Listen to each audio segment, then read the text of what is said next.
పడుకున్నా మంచం మీద పడుకున్నా హ్యాపీగా నిద్రపోతుంది. తనకెలా నిద్ర పడుతుంది? దానికి ఫుట్పాత్ మీద పడుకున్నా నిద్ర పడుతుందమ్మా. దానికి అలవాటే. మరి నాకెందుకలా నిద్ర పట్టట్లేదు? కోటీశ్వర్ల మనవరాలివి, ఎక్కడ పడితే అక్కడ నిద్రపోతావా? పాలేరుకి దొరసానికి తేడా లేదు. నువ్వు పడుకోమ్మా, నేను గాలి విసురుతూనే ఉంటాను.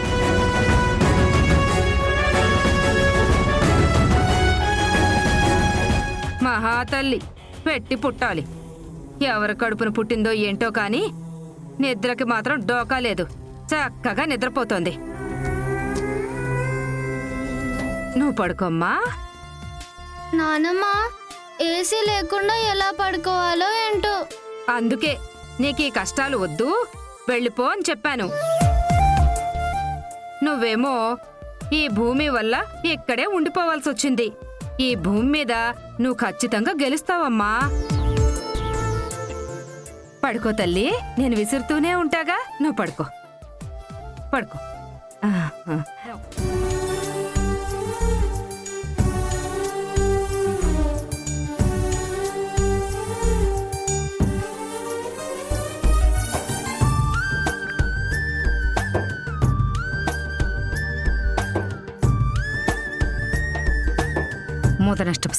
ముదనష్టపు సంతానే.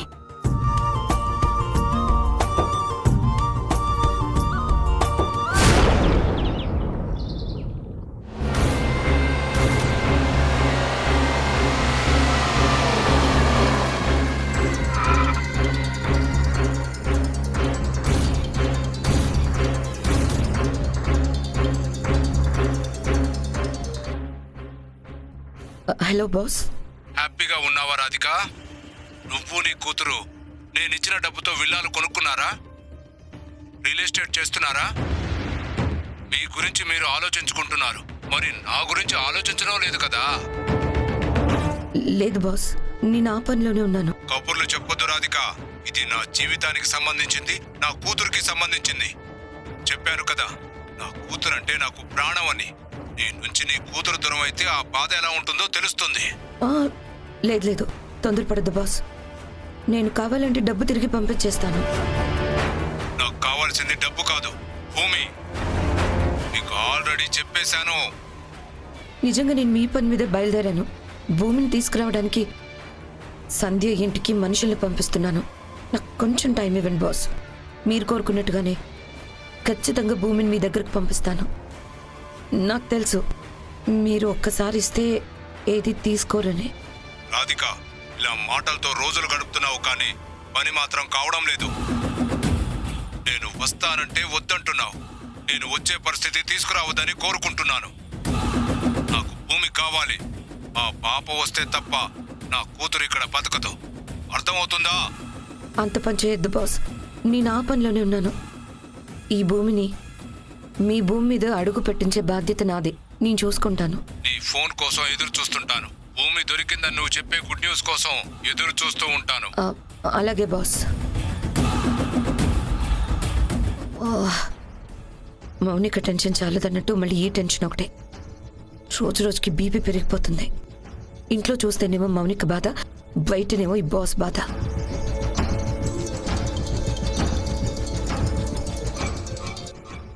హలో హలో మేడం, వస్తున్నారా? ఇదిగో వచ్చేస్తున్నాను. 2 minutesలో ఆశ్రమంలో ఉంటాను. Okay madam.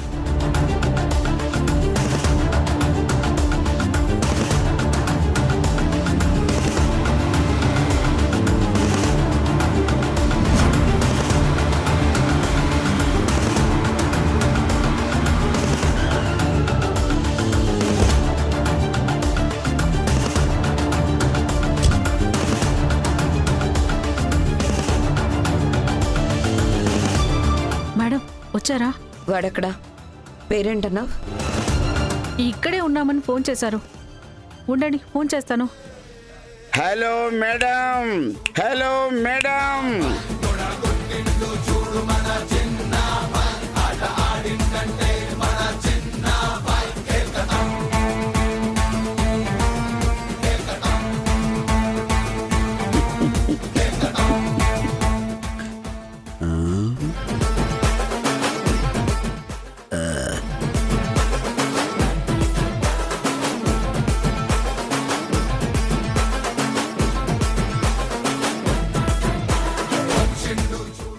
లక్ష్మి.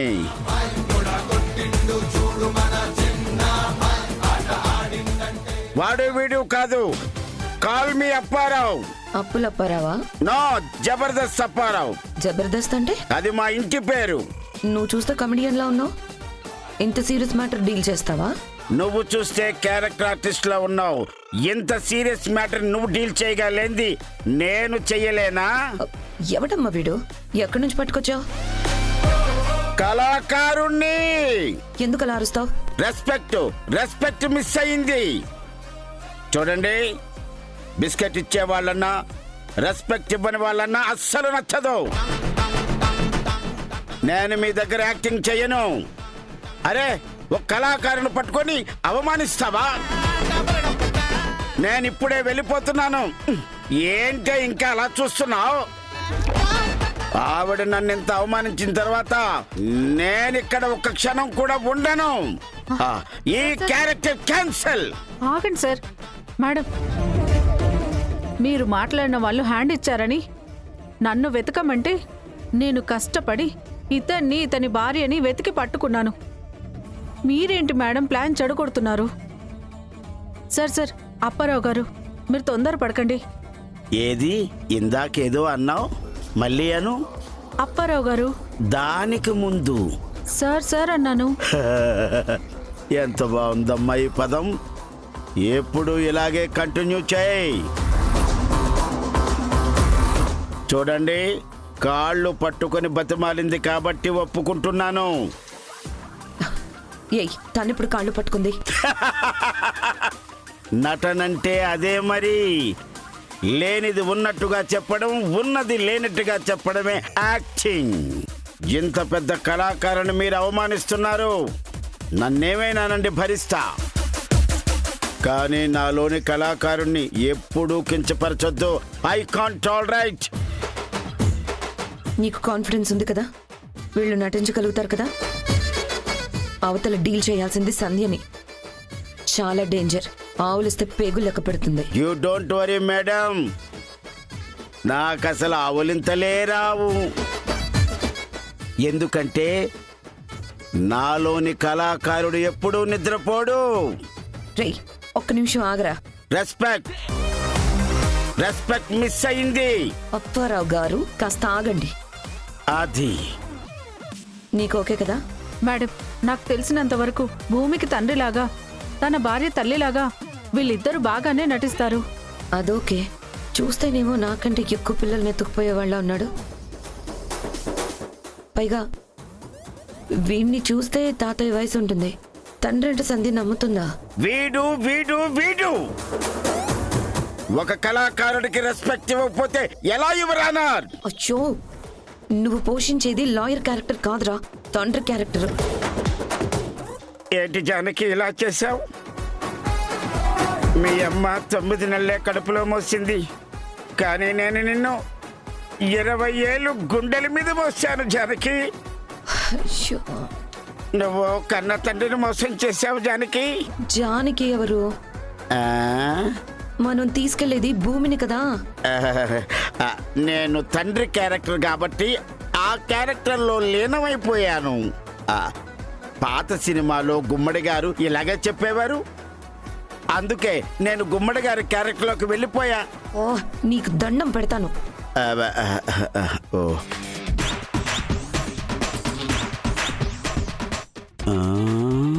ఈ పాప చాలా ముఖ్యమైన అమ్మాయి. ఈ పాపకు మీరు నిజమైన తల్లిదండ్రులుగా నటించి సంధ్యకు అనుమానం రాకుండా నమ్మించి ఈ భూమిని తీసుకురావాలి. అర్థమైందా? ఎందుకండి ఇన్నిసార్లు చెప్తారు? నాకు ముక్కందిస్తే మొత్తం అల్లేస్తా. నేను సింగిల్ టేక్ ఆర్టిస్ట్ని. ఒక్కసారి చెప్పగానే నాకు అర్థమైపోతుంది. నేను ఆల్రెడీ క్యారెక్టర్లోకి వచ్చేసా. నాలో ఆల్రెడీ గుమ్మడి గారు వచ్చేశారు. సరే, ఇంతకీ మీ ఇద్దరిలో ఎవరు వస్తున్నారు నాతో? నువ్వు వీళ్ళిద్దరిని తీసుకెళ్ళు. నేను ఒక లాయర్ని, ఎస్ఐని కూడా పంపిస్తాను. జాగ్రత్తగా డీల్ చేసి భూమిని తీసుకురండి. అలాగే మేడం.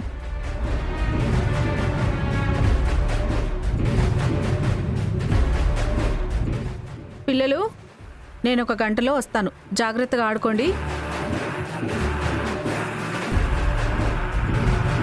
పదండి. Madam I'm here, no fear. పదా. హలో,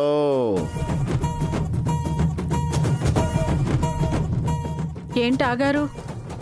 అక్కడికి వెళ్ళాక యాక్టింగ్ చేసేది ఎవరు? మీరిద్దరే. మరి మేం ముందు వెళ్ళాలా, నువ్వు ముందు వెళ్తావా? హలో, కళాకారులు అవమానిస్తే తట్టుకోలేను. వెనకరా. రండి. హ్మ్.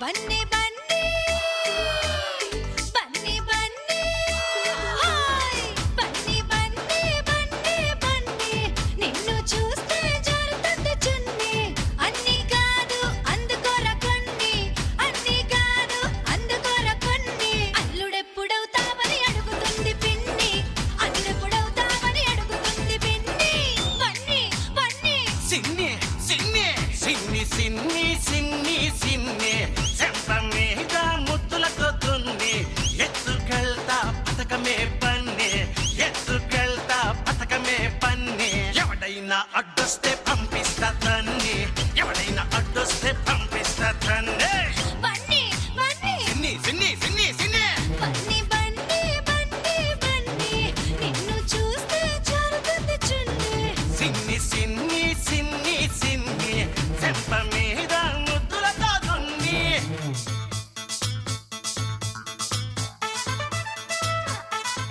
భలే భలే, ఎంత బాగా డాన్స్ చేస్తున్నావు. నువ్వు అలా పాటలకు డాన్స్ చేస్తుంటే ఎంత ఆనందంగా ఉందో. నేను ఇలా చూస్తుంటే నా కడుపు నిండిపోతుంది. నా దిష్టే తగిలేలా ఉంది. ఎంత బాగా చేస్తున్నావమ్మా, నా బంగారు తల్లి. అను అను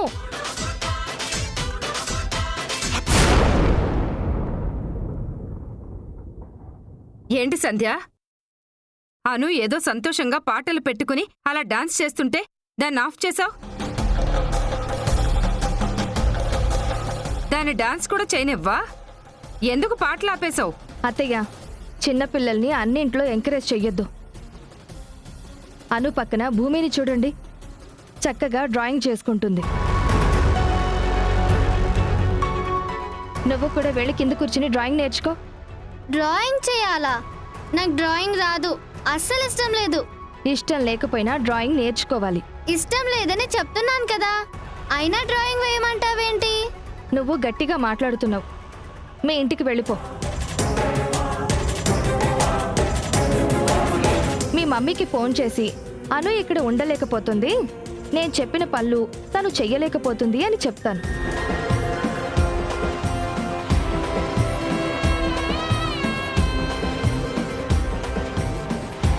నేనేమో మా అను గ్రేట్ అనిపించుకోవాలనుకున్నాను, కానీ నువ్వేం గ్రేట్ కాలేదే.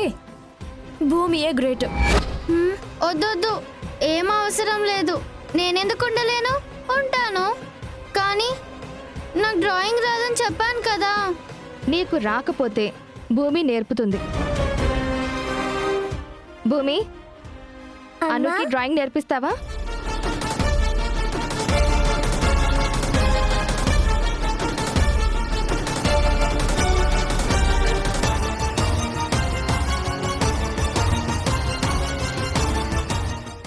ఏంటమ్మా అలా చూస్తున్నావు? భూమి, ఎందుకు భయపడుతున్నావు? ఏమీ లేదు. భూమికి నాకు డ్రాయింగ్ నేర్పించడం ఇష్టం లేనట్టుంది. వదిలే అమ్మా. తనకి డ్రాయింగ్ ఇష్టం కాబట్టి తను డ్రాయింగ్ వేసుకుంటుంది. నాకు డాన్స్ అంటే ఇష్టం కాబట్టి నేను డాన్స్ వేస్తాను. అను, ఒకళ్ళు చదువుకునేటప్పుడు ఇలా పాటలు పెట్టి డిస్టర్బ్ చేయకూడదు. పైగా ఈ పాటలు డాన్సు మనకి కడుపు నింపవమ్మా. చదువు లైఫ్నిస్తుంది. కూర్చుని డ్రాయింగ్ నేర్చుకో. భూమి, అనుకి డ్రాయింగ్ నేర్పించు.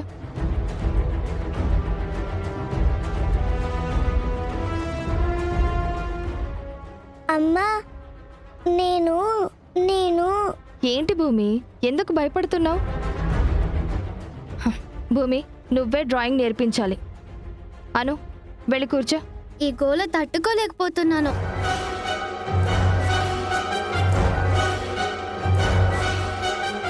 ఇదిగోను ఎలా గీయాలో చెప్పు. అను, ఇష్టంగా నేర్చుకో, కష్టంగా కాదు. సరే భూమి, ఎలా గీయాలో చెప్పవా? ఏమీ లేదు సిస్టర్. ఇక్కడ చుక్కలున్నాయి కదా, వీటిని ఇలా కలుపుతూ మనం డ్రాయింగ్ చేయాలి. కలుపు.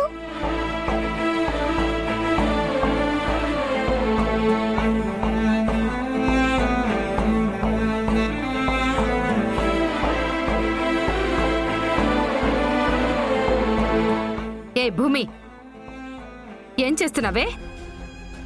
నువ్వు పెద్ద మేధావని అనుకి డ్రాయింగ్ నేర్పిస్తున్నావా? అనుకి నేర్పేంత దానివా నువ్వు? దూరం జరుగు.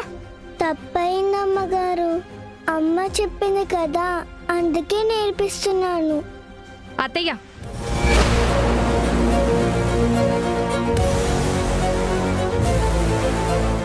ఏం చేస్తున్నారు అత్తయ్య?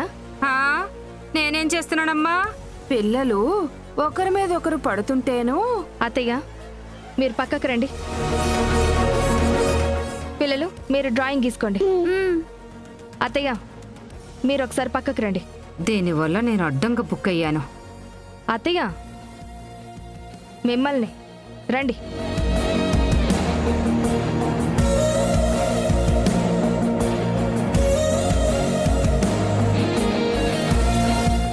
సారీ సిస్టర్, నేను కావాలని నీకు దగ్గరగా రాలేదు.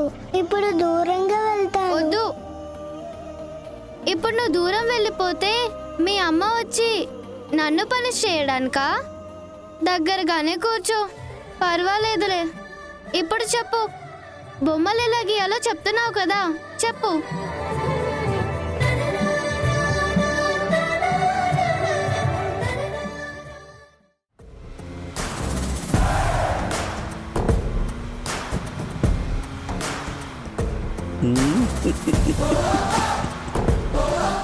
అప్పారావు గారు చెప్పింది గుర్తుంది కదా?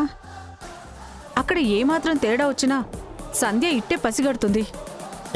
ఏంటి నస? అరే, బయలుదేరిన దగ్గర నుంచి సంధ్య సంధ్య సంధ్య అని ఒకటే నచ్చబెడుతున్నావు. ఏంటి అప్పారావు గారు, అంత కోపం ఏంటి మీకు? మా ఆయనకి ముక్కు మీద కోపం కాదు, నిలువెల్లా కోపం ఉంటుంది. హలో, నన్నేమైనానండి? నిలువెత్తు కళాకారుని అవమానించినట్టే. నిలువెత్తు అంటాడేంటి? భూమికింతున్నాడు. అప్పారావు గారు, నాకు అర్థమైందిలేండి.